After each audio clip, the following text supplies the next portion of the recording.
Yeah. Oh, because I'm always so serious all the time where I'm just like, I want it to look seamless because I'm silly and it doesn't matter. Some people don't take it seriously. I don't care. Yeah. But I just like being silly. It's fine. We can be as silly as we need to be.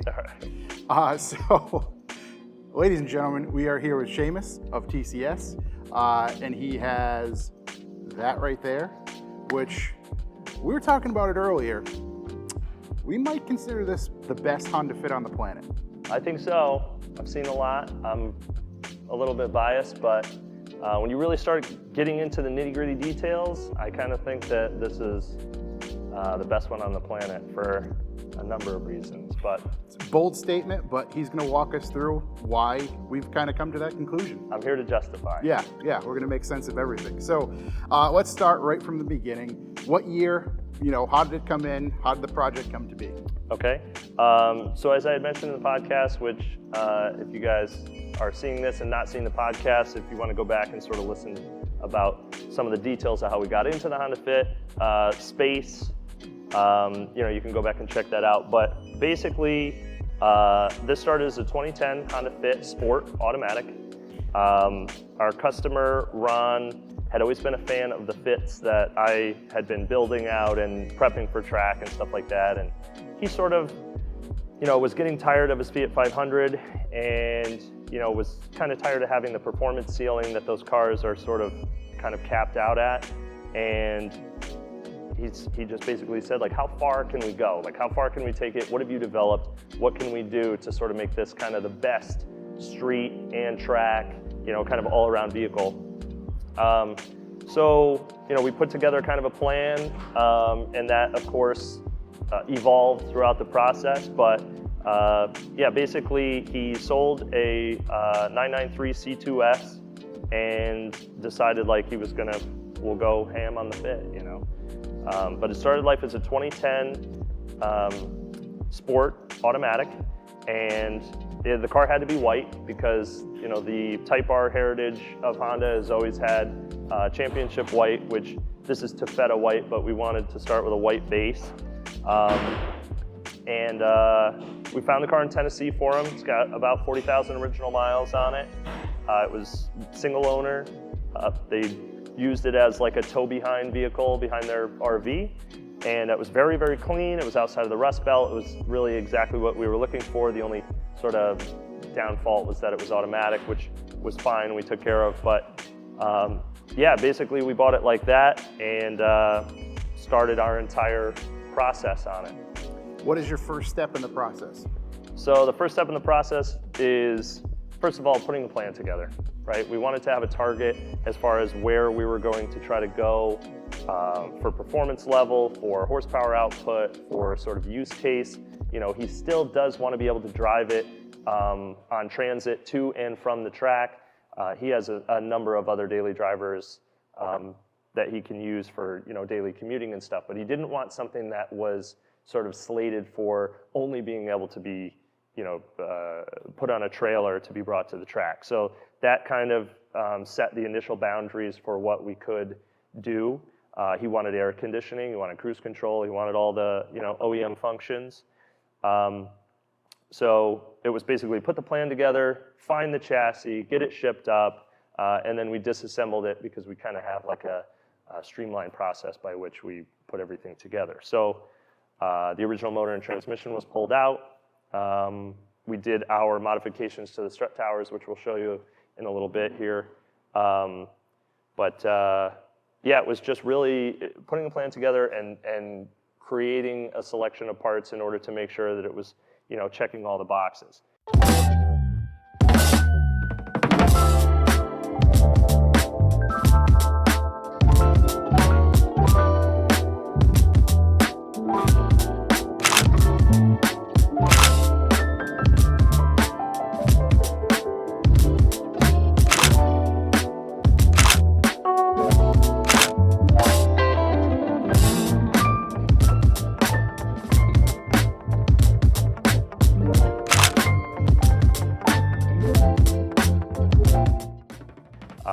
He wanted to have pass-through seats. He wanted to have something that was a factory seat that he could pass through harnesses, that looked sort of time period correct to that car and sort of fit with that mid-2000s, late 2000s styling. And we ended up going with a set of FK8 Type R seats, which are fully functional, airbags and all that. We went with the Schroth harnesses to match the sort of original colorway stripes of the seat. But yeah, we wanted original, pass-throughs. The Type R was kind of a bonus. We would have chosen seats from any number of factory cars, but it just sort of fit exactly perfect to the styling. We wanted red seats, which are very synonymous with Type Rs. And it was kind of just the perfect thing. They're also height adjustable. He wanted me to be able to drive the car as well, and I'm 6'4", and he's 5'6", 5'5". So it's able to cater to both heights. They're extremely comfortable. They look really cool. They've got the carbon back shell and all that stuff. And then we ended up building a chassis integrated harness bar that's gusseted into the B-pillars and has provisions for factory seatbelts and stuff like that, so you can use that on the street.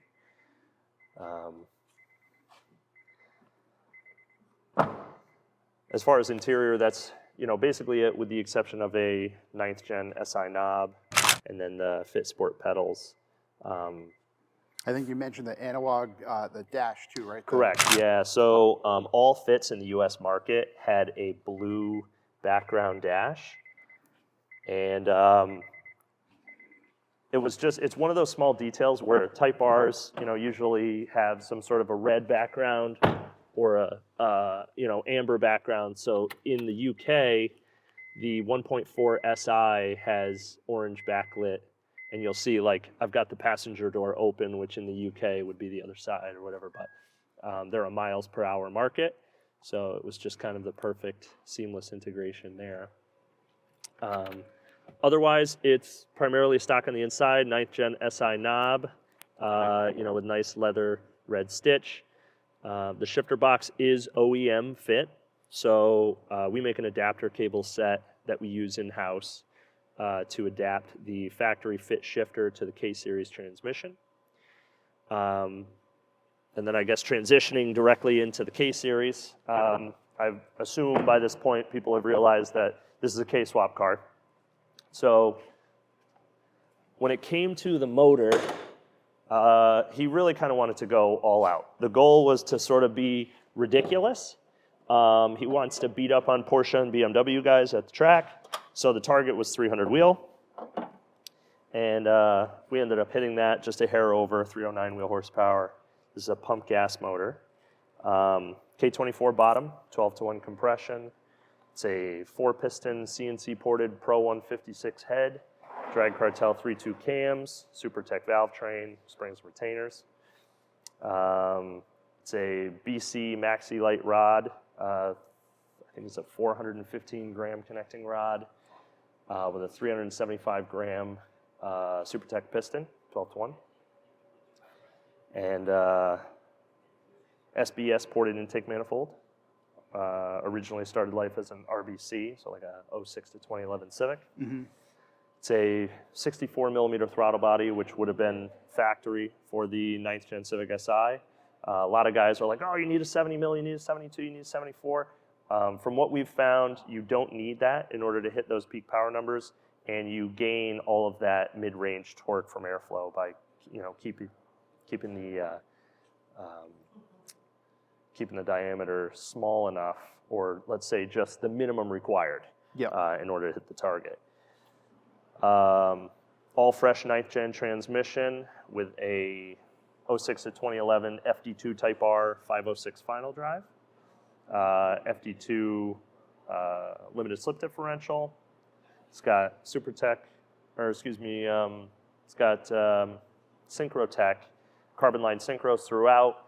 All new bearings and seals and everything totally refreshed. We vapor honed all of the aluminum. Basically anything that can be pulled off of this motor, we vapor honed. Prior to machining on the head, we vapor honed the head, we vapor honed the block, we vapor honed absolutely every single piece to make it brand new.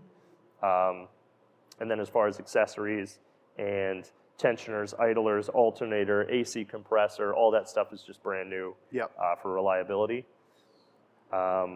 car does have functional AC, which is part of our fit K-swap radiator package that we developed in-house for our in-house swap projects.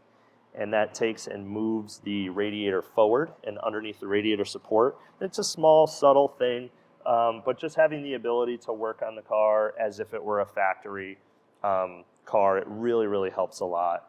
And you see some of the cars that are swapped, or they've got a radiator jammed up in there, and the hose outlets are not the correct size for a K-swap, so then they use a hose clamp to crimp them down all tight, and it's just not really the correct way to do it. Yep.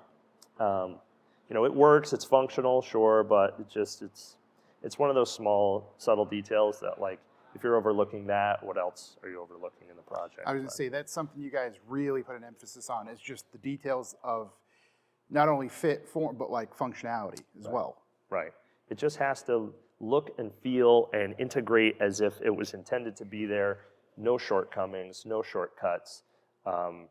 Just not allowing there to be any excuse for it not to be perfect. And this is a fully OBD2 functional car. It'll pass emissions, in every state. Probably with the exception of California, just because they have ridiculously weird laws. But as long as the swap motor is a production year newer, and all of your emissions things are functioning in relationship to the motor that came out of in terms of donor, then yeah, technically it can be carbed and be a California state legal swap. We have had some guys hit us up asking to do California legal swaps, and it's just not something that I want to necessarily guarantee, and the price of admission on those things is outrageous. And it's just not something that we necessarily want to get involved in, but we have done a swap for a guy in Kentucky, and their emissions, regulations are basically the same as Massachusetts. You have to fall into the certain category of, this can't be modified, that can't be modified, this has to stick with the original donor motor and whatever. And in this case, it's still 100% compliant. So, other than that, in the engine bay, there's a number of details beyond that I could potentially go into, but in terms of the big stuff, that's kind of how we hit those power goals. So it makes 309 wheel, 220 foot-pounds of torque, and we're shifting this car at 8,000 RPM. So we're not running it out super RPM heavy. And this does have a balance shafted oil pump in it. We specifically spec'd it that way because it's a street car, and it makes them extremely vibratey if you take that oil pump out. So just those little details that we found along the way that really make it a better street car. What is in it for suspension? Suspension is a one of two development setup from BC that I worked closely with BC over a number of years to put together. It's a local remote reservoir, double adjustable, very similar to the ER set that they offer, but in this case it's a double digressive valved setup, and then valving plots, low speed, high speed blow off plots are spec custom. Spring rates and all that stuff were spec custom. It is basically a copy of my road race car, my endurance car, with the exception of spring rates are just a hair softer because of the target wheel frequency for this car, because of its use case. We have our TCS top plate modified top hats that add caster as well as camber. Down inside of there, our top hat it requires cutting the top of the strut tower, but basically these cars are very similar to like a Mark IV, or I guess any vintage of Volkswagen, where the rubber top hat just sort of sits centered in the top of the strut tower, and they move around. It's very hard to get consistent alignment results. Also, they're fixed, so that you can't really adjust caster and guarantee that it's going to stay in that place. So we developed a top hat that you cut the top of the strut tower out, you drill the bolt pattern for it, and it gives you the ability to hit really the sweet spot in terms of target alignment settings. So we do that. As you can see on the outside, it's a 5-lug brake setup. So we converted, these cars all came 4x100. So we converted this to a 5x114 for a number of reasons, but being able to find a good wheel selection. We like to run 17s on these cars, and you just get better sizing and offsets with 17-inch wheels with a 5-lug. The other thing is we converted to rear disc in the back, and we do that by way of putting a full CRZ rear beam in, which is 5 millimeters wider per side than the standard fit beam, but dimensionally it's pretty much the same.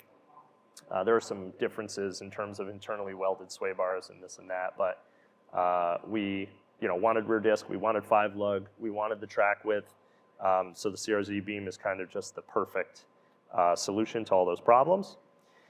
And that was sent out. We put upgraded trailing arm bushing in it, or beam bushing, and then we sent it out for powder coat. The front is our custom setup. It's a 320 by 28 millimeter rotor with a 4-piston Brembo caliper with a CRZ front hub in a fit knuckle with a fit bearing. And that's basically how you get a 5-lug setup on a fit with factory fit geometry. And then the master cylinder is a 13/16 CRZ master cylinder from a 2011, because they changed the master cylinder sizes over the years as they changed the type of booster that they used in the CRZ.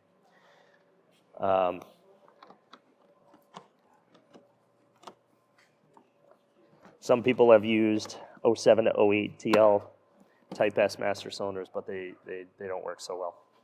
That's a 7/8 bore, and they don't bolt onto the factory booster and whatever. So we found that this is just kind of the perfect thing. The other thing is the reservoir is remote mounted, and for whatever reason, this car fell into a generational gap where they were changing the fluid reservoir cup dimensions on the master cylinder.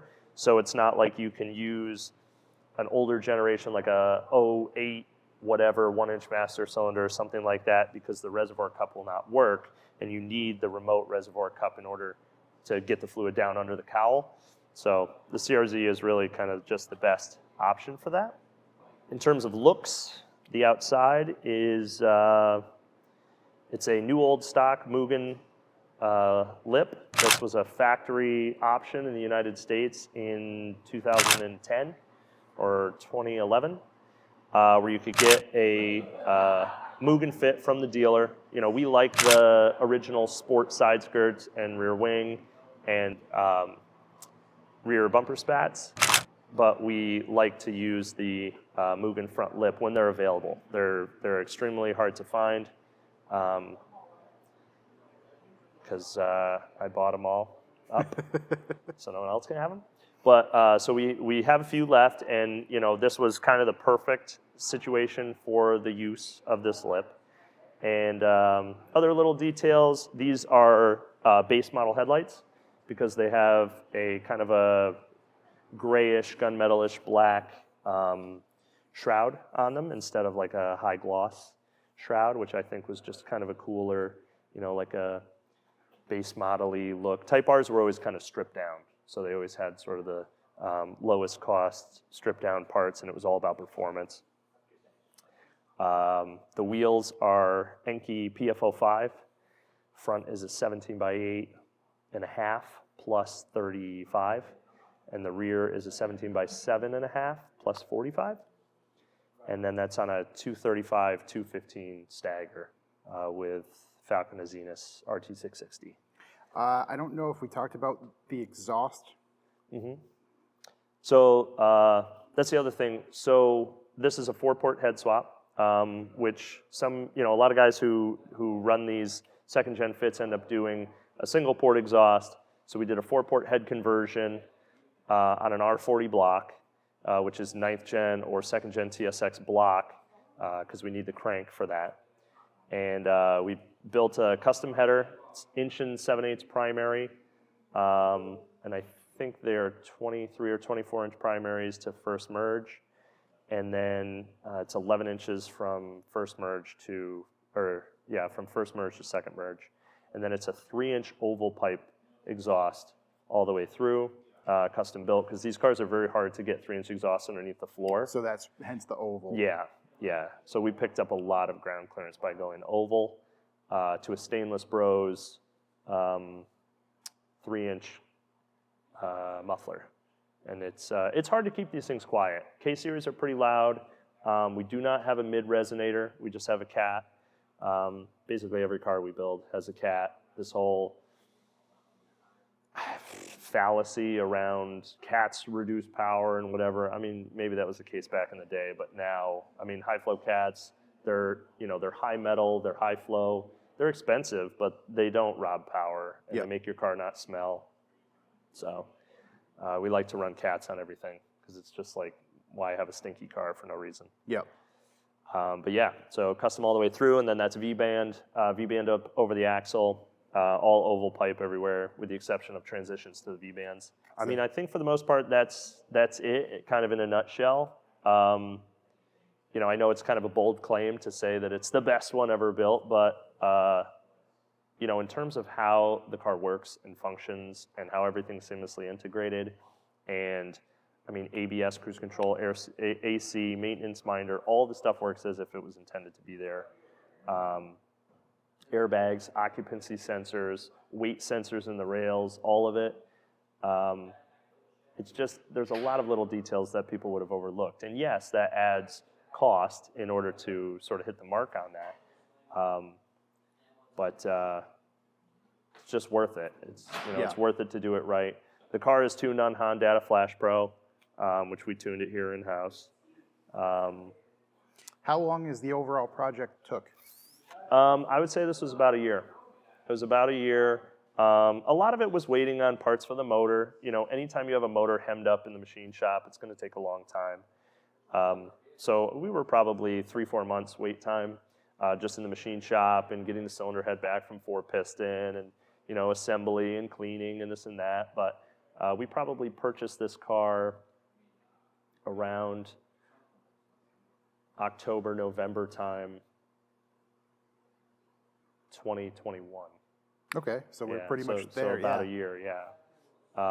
And there were style choices and design choices and selections being made. And like I said, it was evolving the entire time. So, I'm chatting back and forth with Ron, the customer, and we're going over options and details. And he's a very particular guy, and I really appreciate his attention to detail, and I appreciate his want to have all the boxes checked and to really put the cherry on top of projects. He is not, he's an older guy. Yeah. He's 68 years old. He knows what the payoff is to be patient, to spend the extra money, to spend the extra time in order to make something that's really, really good.